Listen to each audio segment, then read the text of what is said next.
धार्मिक प्रोग्राम है और हमारा देश सनातन धर्म से जुड़ा हुआ है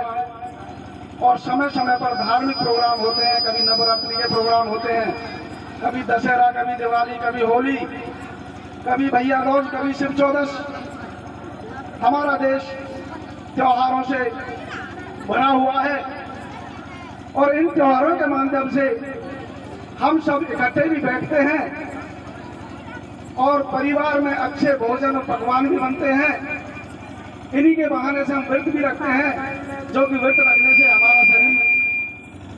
हमारी जो इंद्रियां हैं, हमारी जो अंतड़ी हैं दोस्तों, उनको आराम मिलता है। मैं कहूं हमारे देश में, हमारे गांव में, हमारी कॉलोनी में, आवाज थोड़ी ठीक कर रहा है, हमारी कॉलोनी में जिस भी घर में बेटी पैदा हो, बेटी के पैदा होने पर मिठाई बांटी जाए, क्योंकि एक परंपरा चली आ रही थी, वह लड़का हो तो मिठाई बटेगी। लेकिन मेरी जहां भी अपील मैं करता हूं 20 साल से,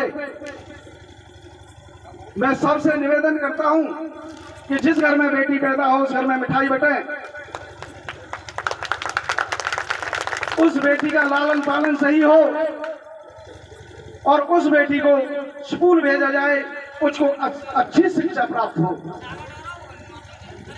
क्योंकि बेटी, अगर बेटी आपकी पढ़ी लिखी होगी,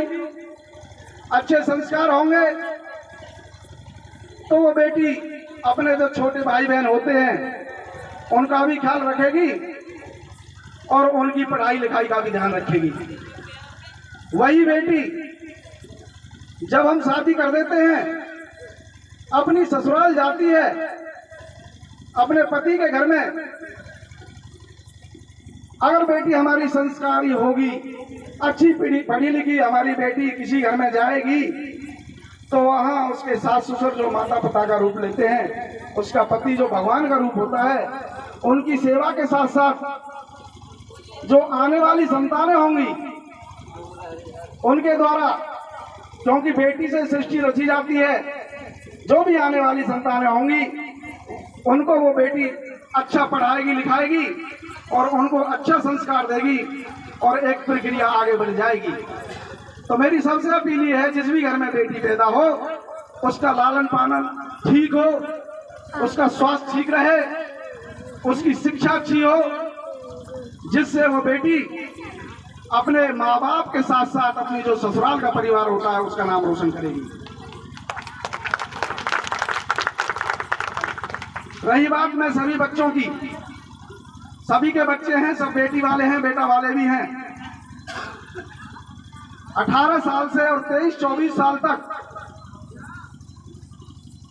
बच्चों की उम्र ऐसी होती है, ना तो वो अनसमझ होते हैं, ना ही वो समझदार होते हैं, वो बीच में होते हैं।